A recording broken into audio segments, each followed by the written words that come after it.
Hello, আসসালামু আলাইকুম। কেমন আছেন সবাই? আমি লাইভে আসলাম আবার। আমার লাইভটা তখন সমস্যা হয়েছে। সো আমি আমার ছোটো করে পরিচয়টা দিয়ে নিই। আমি কোচ জান্নাতুল ফেরদাউস। আমি ইটালিতে বসবাস করছি দীর্ঘ অনেক বছর ধরে। আমি একজন মম, একজন আর্টিস্ট, তার পাশাপাশি আমি একজন প্রাউড ডিজিটাল এন্টারপ্রেনার এবং বিজনেস কোচ।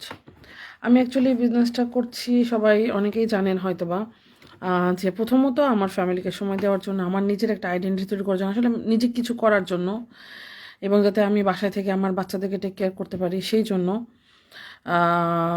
এবং অবশ্যই ফিনান্সিয়াল ফ্রিডমের জন্য, তাই না? সো তারপর এই তো আস্তে আস্তে যখন আমি নিজেকে এখন আলহামদুলিল্লাহ সাকসেস করতে পেরেছি, এখন আমার টার্গেট আমি যাতে আমার মতো আরও অনেক আপুদেরকে, এবং যারা আসলে সাইড হ্যাসেল কিছু একটা খুঁজছেন বা যারা প্ল্যান বি হিসাবে ভাইয়ারা আপুরা করতে চাচ্ছেন, তাদেরকে হেল্প করা এই বিজনেসের জন্য, থ্রুতে আর কি, এই বিজনেসের মাধ্যম দিয়ে। কারণ আমি যেহেতু এই বিজনেসে আলহামদুলিল্লাহ একটা ভালো পজিশনে আসতে পেরেছি, আমি আমার লাইফকে চেঞ্জ করতে পারছি আলহামদুলিল্লাহ, এটা আল্লাহর অশেষ রহমত আমার উপর, ব্লেসিং এই বিজনেসটা যে আল্লাহ তালা আমাকে দিছিলেন। সো আমিও চাই যে এই ব্লেসিংটা মানুষের মধ্যে দিতে, কারণ আমাদের বিজনেস মডেলটা এত সুন্দর যে আমি যদি কারোকে দিই তো সেটা তো কমবে না, তাই না? সো যেমন হলো, জ্ঞান যদি মানুষকে দেওয়া যায়, জ্ঞানটা আরও বরঞ্চ বাড়ে। সো আমাদের বিজনেসটাও সেরকম, যত আপনি একজনকে দিবেন, যত আপনি আরেকজনকে হেল্প করবেন, আপনার তত আপনি বারবার বেশি গ্রো হবেন, ঠিক আছে? সো আমাদের বিজনেসটা হচ্ছে এই জন্য অনেক মজার। যেমন গতকালকে আমি একটা জিনিস একটা ভিডিওতে দেখছিলাম যে একজন মোটিভেশনাল স্পিকার বলছিলেন যে সাকসেস শুধু এটা না যে আপনি শুধু নিজে ইনকাম করবেন, নিজে খাবেন, নিজে চলবেন, নিজে বড়লোক হবেন। সাকসেস শুধু এটা না। সাকসেস হচ্ছে যে নিজে গ্রো হওয়া, নিজে বড় হওয়া, তার সাথে সাথে অন্যজনকেও হেল্প করা। সো এইটা হলো সাকসেস। সো এখন আমার টার্গেট হলো সেটাই, যে আমি নিজে যেমন এখানে এসে একটা ভালো পজিশনে আসতে পেরেছি, আমার নিজেকে সাকসেস করতে পেরেছি, আমি চাই যে আমার মতো আরও আপুরা ভাইয়ারা এখানে এসে সাকসেস হন। ওয়ালাইকুম আসসালাম, কেমন আছেন আপু? ফারজান আপু, নাজদিন আপু, আমি ভালো আছি আলহামদুলিল্লাহ। আপনারা কেমন আছেন? সো এখন হচ্ছে যে বিষয়টা, আজকে টপিকটা কি? আজকে টপিকটা খুবই খুবই ইম্পর্ট্যান্ট একটা টপিক, এবং এটা অনেক অনেক অনেক মানুষের এটা কোশ্চেন থাকে, এবং অনেকের মনের মধ্যে এই বিষয়টা আসে, যে আমরা যেহেতু অনলাইনে বিজনেস করছি, মানুষ অনলাইন শুনলে ভয় পান। এটা হলো প্রথম সমস্যা। কিন্তু আমাদের বিজনেসটা শুধুমাত্র অনলাইন বিজনেস না, এটা অনলাইন এবং অফলাইন দুইটার সমন্বয়ে। লোপা আপু, আপনি যদি চান আমার সাথে জয়েন করতে পারেন যদি ফ্রি থাকেন। সো এটা অনলাইন এবং অফলাইন দুইটার সমন্বয়ে, ঠিক আছে? শুধুমাত্র অনলাইন বিজনেস না। আমরা অনলাইনে শুধু আমাদের বিজনেস প্ল্যাটফর্মটাকে প্রমোটিং করছি, মানে প্রচার করছি, আর আমরা অনলাইনে কাজ শেখাচ্ছি, মেন্টরিং করছি। যেভাবে অনলাইনে পড়াশোনা করা যায়, যেভাবে যে আমরা লাইসেন্সের ক্লাস করছি, ভাষা শিখতেছি, হ্যাঁ, সো ঠিক আমরা এখানে অনলাইনে বিজনেসটা শেখাচ্ছি। সো একটা নতুন কিছু করতে গেলে অবশ্যই আগে শিখতে হবে, জানতে হবে। সো আমাদের দায়িত্ব তাদেরকে বিজনেসটা শেখানো, যারা নিউ। খুবই সহজ একটা বিষয়, এটা অনেকে বুঝতে পারে না যে আমাদের কাজটা কি। আমাদের কাজটা হচ্ছে মার্কেটিং করা, মানে আমার এই বিজনেসটাকে প্রমোটিং করা বা প্রচার করা, আর যে এরকম একটা বিজনেস আছে, যেমন একটা যে কোনো কিছুই, ওয়ার্ল্ডের যে কোনো কিছুই যদি আপনি ধরেন, তো এটা যদি আমি প্রমোটিং না করি বা প্রচার না করি, তাহলে মানুষ কীভাবে জানবে? যেমন একটা, যে আমি সবসময় আইফোনের উদাহরণ দিই, যে একটা আইফোন যদি না বানায়, যদি ফ্যাক্টরির মধ্যেই ফেলে রাখতো, তাহলে আমরা তো জানতেও পারতাম না, বুঝতেও পারতাম না আইফোনটা কি, আমরা সেটা কেনার জন্য আগ্রহীও হতাম না। সো আইফোনটা যখন তৈরি হচ্ছে, তার আগে থেকেই এটা নিয়ে গবেষণা, এটা নিয়ে অনেক প্রচার প্রসার হচ্ছে যে এটা কত ধরনের, আইফোন 16 প্রো ম্যাক্স যখন হয়েছে, তার আগে থেকে, কতদিন আগে থেকে এটা নিয়ে, মানে 15 প্রো ম্যাক্স বের হওয়ার পরপরই 16 নিয়ে চিন্তা শুরু হয়ে গেছে। তো এই যে এগুলা কেন করে? যাতে মানুষ জানবে, বুঝবে, এবং মানুষ যাদের প্রয়োজন, যারা আসলে এরকম একটা কিছু চাচ্ছে, তারা যাতে সেটা জানতে পারে এবং তারা চাইলে সেটা নিতে পারে। সো ঠিক আমাদের বিজনেসটাও সেরকম, যে আমরা যদি প্রচার প্রসার না করি, তাহলে মানুষ কিভাবে জানবে যে আমরা এরকম একটা বিজনেস করছি, ঠিক আছে? সো এটা একটা বিষয়। আর একটা বিষয় হচ্ছে যে মেইন যে কোশ্চিনটা আমার আজকে, সেটা হচ্ছে এটা কি লোক ঢোকানো বিজনেস কিনা। অনেকেই এই কোশ্চেনটা করে যে এটা কি লোক ঢোকানো বিজনেস কিনা, বা MLM কিনা, বা হালাল কিনা। সো প্রথমত বলি যে হালাল নিয়ে কথাটা বলি, সেটা হচ্ছে যে আমি যতটুকু রিসার্চ করে পারছি, আমি বোকার মতো বিশ্বাস করে বিজনেসে আসি নাই। সো আমার ব্যান্ডের কাছে প্রথম আমার কোশ্চেনটাই ছিল যে এটা হালাল কিনা। আর আমি কিছু দেখি নাই, সত্য কথা যেটা, দুইটা জিনিস, একটা হলো এখানে বাংলাদেশিরা আছে এবং এটা হালাল। তো যখন আমি জানছি এটা হালাল, দেন আমি বিজনেসটা শুরু করি, নাহলে আমি এখানে এই পর্যন্ত থাকতাম না। এবং কি এখনও যদি কেউ আমাকে দেখাইতে পারে যে না এই বিজনেসে কোনো হালাল না, কোনো সমস্যা আছে, আমি এখনই বিজনেস ছেড়ে দিতে পারি। কিন্তু আমি যতটুকু রিসার্চ করছি, বিভিন্ন জায়গায় দেখছি, এমনকি ChatGPT-কেও আমি জিজ্ঞেস করেছি, মানে আর্টিফিশিয়াল ইন্টেলিজেন্স যেটা, সব জায়গায় আমি এবং অনেক কিছু ভিডিও দেখে আমি দেখছি যে না, আমাদের বিজনেসটা 100% হালাল আমার কাছ থেকে। এবং যতটুকু আমি আমাদের ইসলাম থেকে যতটুকু বুঝি, একটা বিজনেস বা একটা কিছু হারাম কখন বলবো, যেখানে হারাম কিছু জড়িত থাকবে। কিন্তু যদি সেখানে হারাম কিছু না থাকে, তাহলে সেটাকে আমরা কেন হারাম বলবো? এটা তো বলা উচিত না। সো যেমন আমাদের বিজনেসটা সিস্টেমটা, এখানে কোনো ইন্টারেস্ট নাই, মানে সুদ নাই, কোনো হারাম কোনো কিছু নাই, হারাম কোনো প্রোডাক্ট নাই, কোনো মিথ্যা নাই, কোনো মানে হারাম যে জিনিসগুলাই হয় সেগুলা এখানে কিছুই নাই। সো তাহলে এটা কিভাবে হালাল হবে না? সো আমাদের বিজনেসটা হালাল এবং 100% হালাল। এবং সেকেন্ড কোশ্চেনটা হচ্ছে যে আমাদের বিজনেসটাকে লোক ঢোকানো বিজনেস কিনা। সো এক কথায় যদি বলি, মোটেও না। আমাদের বিজনেসে কোনো লোক ঢোকানো বিজনেস না।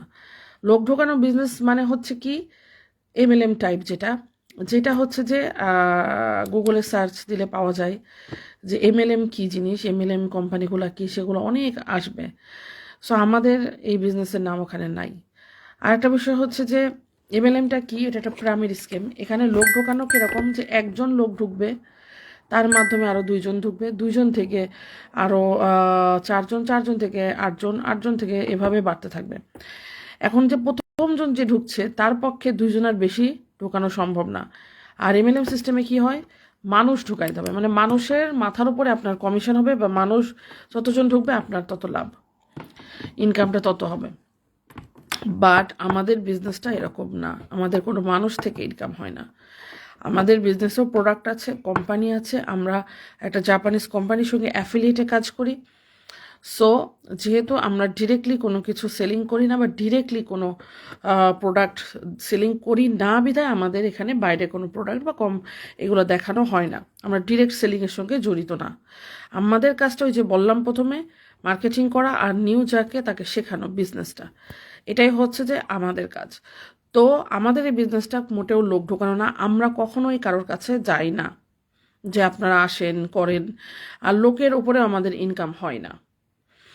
আর আমরা অ্যাডভার্টাইজিং করি, যারা ইন্টারেস্টেড, যারা বিজনেসটা করতে চাচ্ছে, তারাই আমাদেরকে নক করে। আমাদের দায়িত্ব শুধু তাদেরকে ইনফরমেশন দিয়ে স্টেপ বাই স্টেপ গাইড করা, হেল্প করা, ঠিক আছে? সো আরেকটা জিনিস এখন আমি বলি, সেটা হচ্ছে যে যেমন MLM বিজনেস যে টার্গেটিংয়ের কথাটা বললাম, যে আমার নিচে 2জন লোক ছাড়া হবে না, কিন্তু আমাদের এখানে এরকম কিছু নাই। আমার এখানে আনলিমিটেড সেল হতে পারে, আনলিমিটেড। আমাদের এখানে যে বললাম প্রোডাক্ট আছে, সেইটার অনুযায়ী আমাদের যদি ইন্টারনেটের ভাষায় বলি, আমাদের এই যে অ্যাডভার্টাইজিংটা করছি, যারা ইন্টারনেটে বা মেটাতে কাজ করে বা সোশ্যাল প্ল্যাটফর্মে অ্যাডভার্টাইজিং করেন, তারা এটা খুব ভালো মতো বুঝবেন। আর যারা করেন না, তাদের জন্য হয়তো একটু ডিফিকাল্ট। আর ডিফিকাল্ট বলেই আমরা সবাই যাতে বিজনেসটা করতে পারে, আমরা তাদেরকে শেখাই। সো এখানে যেটা হচ্ছে যে আমরা কি করছি, সোশ্যাল প্ল্যাটফর্মগুলো অ্যাডভার্টাইজিং করার মাধ্যম দিয়ে আমরা লিড কালেক্ট করি। এই লিড থেকে কনভার্ট হয়ে আমাদের কি হচ্ছে, এই লিড থেকেই কনভার্ট হয়ে আমাদের কমিশনটা হচ্ছে, ঠিক আছে? এইটা হলো বিষয়। এখানে কোনো লোক ঢোকায় আমরা আমাদের পজিশন বাড়াচ্ছি না। আর আমাদের নির্দিষ্ট কোনো টার্গেটিং নাই। এটা আমার বিজনেস, আমি এখানে বস, আমি কিভাবে চালাবো আমার বিজনেস, এটা সম্পূর্ণ আমার ব্যাপার। এখানে কেউ আমাকে কোনো জবাবদিহি করতে হবে না, কোনো টার্গেটিং থাকবে না। আবার আমাদের বিজনেস এমন না যে ওপরে যারা অনেক দিন আগে যারা আছে তারাই ভালো ইনকাম করবে, পরের মানুষ করতে পারবে না, এরকম কিছু নাই। আমাদের বিজনেসে যারা পরের জন্য করছে, যারা যতটুকু কাজ করবে, যারা বিজনেসটাকে সঠিকভাবে চালাবে, তারাই ভালো ইনকাম করবে, তারাই এখানে ভালো ভাবে আগাইতে পারবে। সাকসেস হতে পারবে। আর আরেকটা বিষয় হচ্ছে যে যদি বলি যে লোক ঢোকানোর যে কথাটা, অ্যাকচুয়ালি ম্যান পাওয়ার ছাড়া দুনিয়ায় কি চলতে পারে? ঠিক আছে? এখন আমি একটা যদি আলিমেন্টারি চিন্তা করি, গ্রোসারির চিন্তা করি, বা একটা আম, হচ্ছে রেস্টুরেন্ট বিজনেসেরই চিন্তা করি, যে কোনো বিজনেসে হোক না কারণ একটা কাপড় চোপড়ের, তো এখানে তো মানুষ যদি আমার না আসে, তারা যদি আমার এখানে খেতে না আসে, তাহলে পরে আমার রেস্টুরেন্টটা কীভাবে চলবে? আমি সেল করছি একটা আইফোন, এখন যদি মানুষ কিনতে না আসে, তাহলে আমার কিভাবে সেল হবে? ইনকামটা কিভাবে হবে? অবশ্যই মানুষই লাগবে। মানুষ ছাড়া তো আমার কিছুই হবে না, তাই না? কোনো বিজনেসই সম্ভব না। অবশ্যই অন্য কোনো প্রাণী এসে কিনবে না আমাদের জিনিসগুলা, বা অন্য কোনো, আমি যখন গ্রোসারি দিছি অন্য কেউ এসে তো কিনবে না, মানুষই তো কিনবে। সো এটাই তো স্বাভাবিক। তো মানুষই তো থাকবে সবসময়, মানুষ ছাড়া এগুলা করবে কে? বিজনেসটা আমাদের কাছে কারা করতে আসে? মানুষই তো করতে আসবে, তাই না? সো এটা তো আসলে খুবই মানে সিলি একটা কোশ্চিন, কিন্তু অনেকে এই জিনিসটা বুঝতে পারে না। সো মনে করে লোক ঢোকানো, এখানে আমরা যে বললাম আমাদের দায়িত্ব কোনো লোক ঢোকানো না, আমাদের দায়িত্ব শুধুমাত্র মার্কেটিং করা, আর যারা নিয়েও তাদেরকে বিজনেসটা শেখানো। এখন হচ্ছে যে আর আমাদের বিজনেসটা আর এক স্টেপ মানে অ্যাডভান্স। আমি যদি সহজ করে একটা উদাহরণ দিই, যেমন এই যে আইফোনের কথা আমি বললি সবসময়, সেটাই আমি বলতেছি। যেমন আমি একটা আইফোন বিক্রি করছি, হয়তো একজন কিনছে আইফোনটা, সো তার কাজ কি আর আমার কাজ কি, যে আমি অ্যাজ এ সেলার আমি তার কাছে সেল করছি, সে কি করছে, এখানে আইফোনটা নিয়ে যে নিজে ইউজ করছে, ইউজ করে সে ওখানেই শেষ, আমার সাথে তার সম্পর্ক এখানেই শেষ। যে আমি বিক্রি করলাম, আমি একটা কমিশন পেলাম, আর সে কিনলো, সে বাসায় যে ইউজ করলো, দ্যাটস ইট। বাট আমাদের বিজনেসটা ওয়ান স্টেপ অ্যাডভান্সড। সেটা কি, যে আমি একজনের কাছে একটা কিছু সেল করছি এবং সে সেটা কিনছে, আমি কমিশন পাচ্ছি, এবং সে সেই শুধু সেই জিনিসটা প্রোডাক্টটা নিয়ে যে মানে নিজে ইউজই করছে না, তার সাথে সে নিজেও আমাদের সাথে বিজনেসটা করছে। এটা হলো আমাদের বিজনেস কনসেপ্ট, ঠিক আছে? তো অ্যাকচুয়ালি এটা লোক ঢোকানো কোনো বিজনেস না, এটা একটা সিস্টেম, একটা প্রসেস। এটা অনেকটা আমাদের বিজনেসটা ফ্র্যাঞ্চাইজের মতো, যে আমার পার্টনার্স, যেমন এই যে ম্যাকডোনাল্ডসের কথা যদি চিন্তা করি, সারা ওয়ার্ল্ডে ম্যাকডোনাল্ডস আছে, বিভিন্ন সিটিতে পার্টনার্সরা একসাথে কাজ করছে, সবার বেনিফিট হচ্ছে। ঠিক সেরকম এটা ফ্র্যাঞ্চাইজ বিজনেসের মতো। সো আপনারা যদি আরও ভালো করে জানতে চান, বুঝতে চান, অবশ্যই আমার সাথে যোগাযোগ করতে পারেন। আমি ইন ডিটেলসে আরও ভালো করে বোঝাবো, কারণ সব কিছু আসলে লাইভে বোঝায়ে দেওয়া সম্ভব না। শর্ট লাইভ, তারপরে আমার লাইভগুলো একটু বড় হয়ে যায়। সো আমি আসলে এই লাইভটা করছি এক্সপ্লেইন করার জন্য। তো ছোট করেও লাইভ করা যায়, কিন্তু আমি এটা যাতে একটা কোশ্চিন নিয়ে আমি 100% এক্সপ্লেইন করতে পারি, সেই জন্য আসলে একটু বড় বড় হয়ে যাচ্ছে। কারণ অনেকেরই যেহেতু অনেক রকম কোশ্চিন থাকে, স্বাভাবিক, একটা কিছু শুরু করতে গেলে কোশ্চিন থাকাটাই স্বাভাবিক, বাট সেটা বুঝে শুনে তারপর ডিসিশন নেওয়াটা উচিত। সো এই আর কি। তো আপনারা যারা ইন্টারেস্টেড, যারা আরও ভালো করে জানতে চাচ্ছেন, বুঝতে চাচ্ছেন, আমার সাথে যোগাযোগ করতে পারেন। আমি সম্পূর্ণ ইনফরমেশন দিয়ে হেল্প করবো ইনশাল্লাহ। তো সে পর্যন্ত ভালো থাকেন সবাই, আবার নেক্সট লাইভে দেখা হবে, কথা হবে। আল্লাহ হাফেজ।